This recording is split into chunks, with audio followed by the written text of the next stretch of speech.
सुबह crime branch के 1 दर्जन अफसर दिल्ली के मुख्यमंत्री अरविंद केजरीवाल जी के घर पहुंचे। क्राइम ब्रांच का एक तथाकथित नोटिस लेके पहुंचे। कहते हैं कि ये नोटिस हम दिल्ली के मुख्यमंत्री अरविंद केजरीवाल जी के हाथ में ही देंगे। आज सुबह वही आधा दर्जन क्राइम ब्रांच के अफसर मेरे घर पहुंचे। 2-3 घंटे तक वहां पे इंतजार किया। कभी अंदर गए, कभी बाहर गए, कभी घर के पीछे के दरवाजे पे गए, कभी आगे के दरवाजे पे आए। कहते हैं जी क्राइम ब्रांच का नोटिस है और नोटिस सीधा मंत्री जी के हाथ में देंगे। वैसे तो जो बेचारे क्राइम ब्रांच के अफसर आए, हमें उन बेचारों पे के दया ही आती है।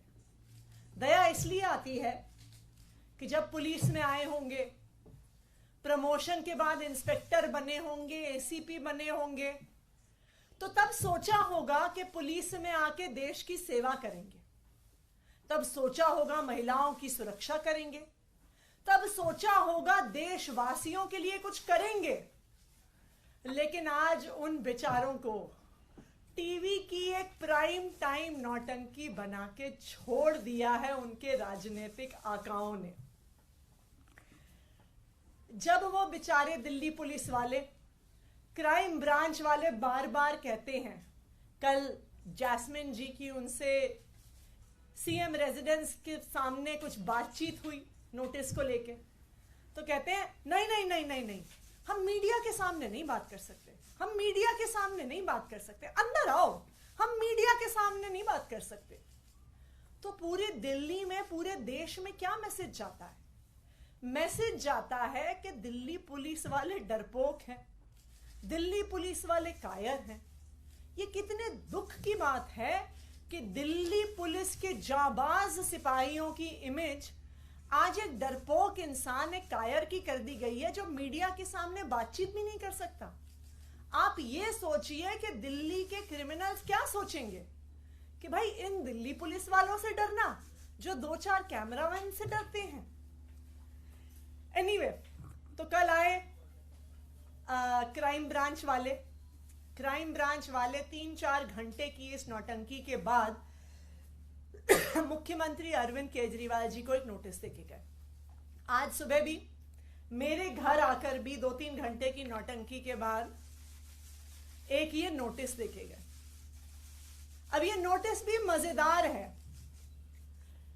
ये नोटिस ना तो एफआईआर है, ना ये किसी प्रकार का समन्स है, ना इसमें आईपीसी की कोई धारा, ना इसमें सीआरपीसी की कोई धारा, ना इसमें पीएमएलए की कोई धारा, ना इसमें प्रिवेंशन ऑफ करप्शन एक्ट की कोई धारा।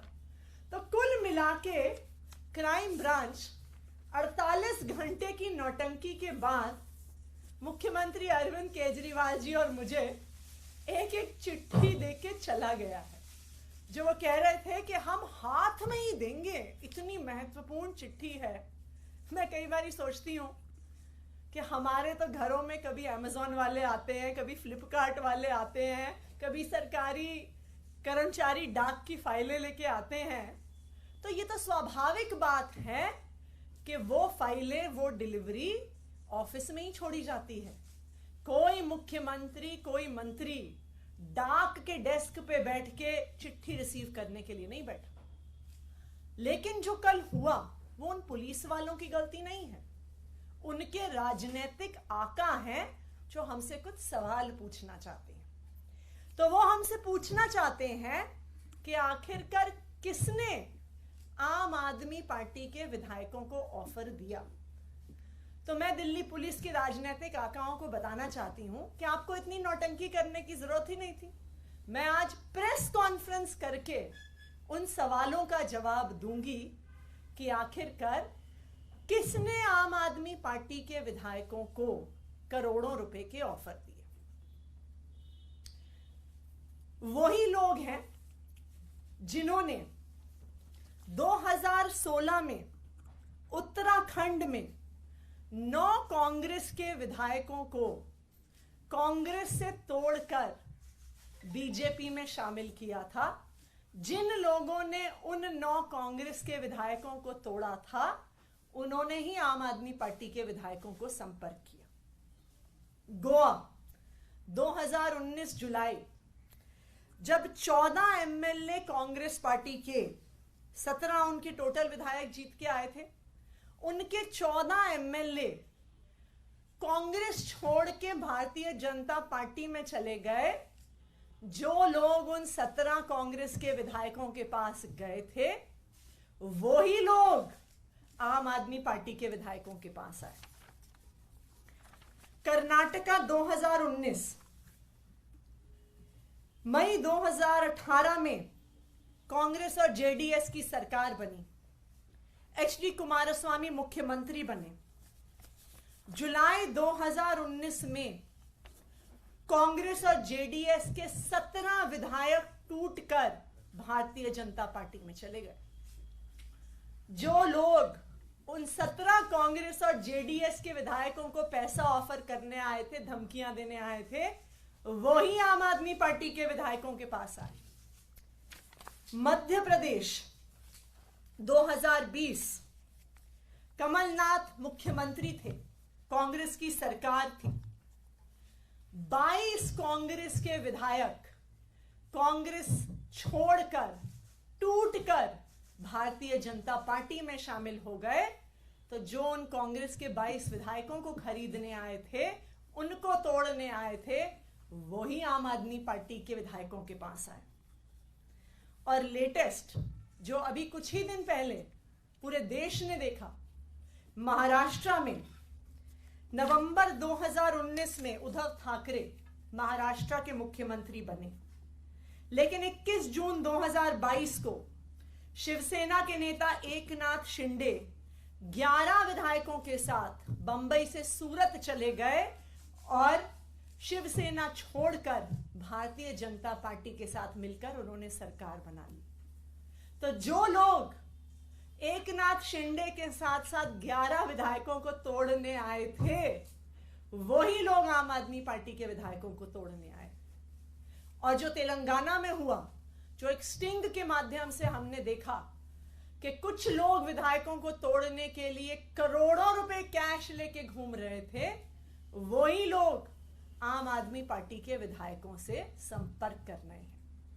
तो मैं क्राइम ब्रांच के राजनीतिक आकाओं को बताना चाहती हूं कि आपको भी पता है कि कौन वो लोग हैं जो पिछले 7-8 साल से एक एक करके ऑपोजिशन की सारी सरकारों को तोड़ रहे हैं।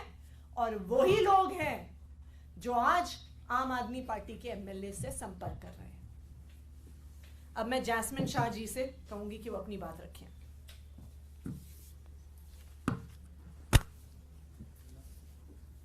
दोस्तों, आप सबने कल देखा कैसे मुख्यमंत्री अरविंद केजरीवाल जी के आवास के बाहर जब क्राइम ब्रांच, दिल्ली पुलिस के क्राइम ब्रांच के दर्जन करीब ऑफिसर, जिसमें कई सीनियर ऑफिसर खड़े थे, उनकी टीम पहुंचने के पहले सारी मीडिया वहां पे पहुंच गई थी। किसने बताया मीडिया को? भाजपा ने बताया। मतलब भाजपा को पता चल जाता है कि अभी क्राइम ब्रांच मुख्यमंत्री आवास पे पहुंचने वाली है। आज मंत्री आतिशी जी के यहां क्राइम ब्रांच के वही दर्जन ऑफिसर पहुंच जाते हैं। उससे पहले 2 दर्जन मीडिया वाले पहुंच जाते हैं और फिर वहां पर 5 घंटे, कल मुख्यमंत्री आवास के बाहर 5 घंटे ये क्राइम ऑफिसर अपना सारा काम काज छोड़कर केवल खड़े रहते हैं और कहते हैं नहीं जी, हमें तो मुख्यमंत्री जी से मिलना है। आप सब ने वो वीडियो देखा होगा जहां मैंने उनसे एक आम नागरिक के तौर पे सवाल पूछा कि किस धारा के तहत, बस इतना बता दीजिए, किस धारा के तहत आप ये नोटिस मुख्यमंत्री जी को पर्सनली हाथ में सौंपना चाहते थे। क्या कहा उन्होंने? नहीं जी, मीडिया के सामने नहीं कहूंगा, आ जाइए अंदर बात करते हैं। इतना डर, इतना खौफ। अगर आप कानून के तहत कोई काम करते हैं तो मीडिया के सामने बताने में क्या है आपको डर? सवाल का जवाब नहीं दिया। अंत पंत में 5 घंटे की नौटंकी के बाद वही नोटिस सीएम दफ्तर के बाहर देके चले गए। मैं आज आपको यह बताना चाहता हूं कि दिल्ली में इसका क्या इंपैक्ट होता है। आप सब जानते हैं दिल्ली देश का क्राइम कैपिटल है। हर साल, ये सुन लीजिए, ये नंबर अगर आप सुनेंगे तो चौंक जाएंगे, हर साल दिल्ली में 3 लाख क्रिमिनल केसेस रजिस्टर होते हैं। 3 लाख। इन 3 लाख केसेस में से चार्जशीट कितने में फाइल होती है? 1 लाख। 1 लाख से भी कम। करीबन 30% क्रिमिनल केसेस में ही हर साल चार्जशीट फाइल होती है। 2 लाख केसेस में तो चार्जशीट ही फाइल नहीं होती। और ये जो 30% का आंकड़ा है, परसेंटेज ऑफ चार्जशीट फाइल, वो देश भर में सबसे कम है। मतलब दिल्ली में सबसे ज्यादा क्राइम रेट, दिल्ली में सबसे कम चार्जशीट। महिला सुरक्षा की बात करते हैं। Delhi is the rape capital of India. Women crimes against women में दिल्ली का अव्वल नंबर आता है।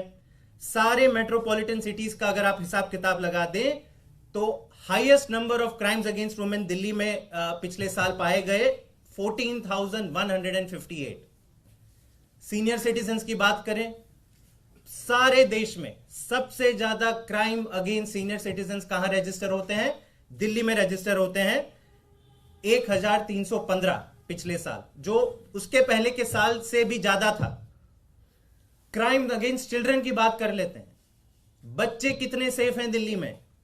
दिल्ली में देश भर में highest crime against children report होते हैं हर साल।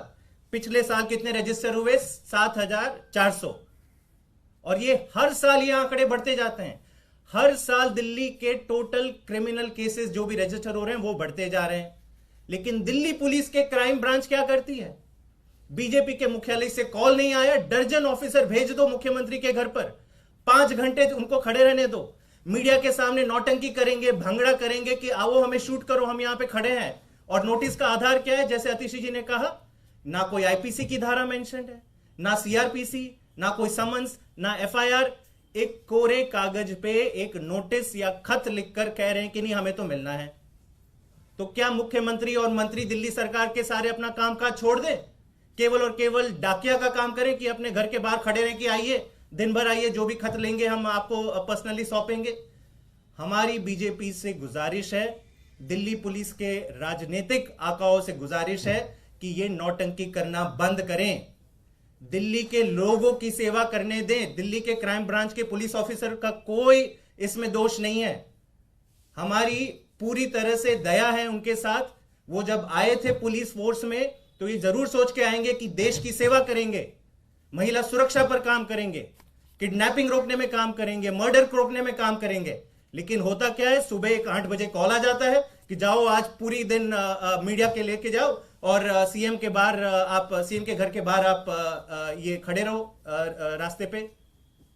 दुख होता है और मेरी हाथ जोड़ से विनती है कि क्राइम ब्रांच को उसका राजनीतिकरण ना करें, उनको जनता की सेवा करने में छोड़ दें। आतिशी जी, अभी जैस्मिन बता रहे थे कि सबसे कम केस रजिस्टर होता है दिल्ली में, लेकिन आप लोगों ने जो आरोप लगाया है उस पर भारतीय जनता पार्टी कह रही है कि सबूत नहीं देंगे तो आपके ऊपर में केस रजिस्टर होने वाला है और जवाब आपको इस बार देना ही पड़ेगा। क्या है सबूत, वो बता क्यों नहीं रहे आप लोग? देखिए, हम तो बता रहे हैं कि कौन लोग आए थे। हम तो बता रहे हैं कि वही लोग आए थे जो गोवा में गए थे, वही लोग आए हैं जो कर्नाटका गए थे, वही लोग आए हैं जो तेलंगाना गए थे, वही लोग आए हैं जो मणिपुर गए थे, वही लोग आए हैं जो अरुणाचल प्रदेश गए थे। तो इसलिए ये कोई छुपी हुई बात ही नहीं है कि कौन आया था विधायकों की खरीद फरोख्त करने के लिए।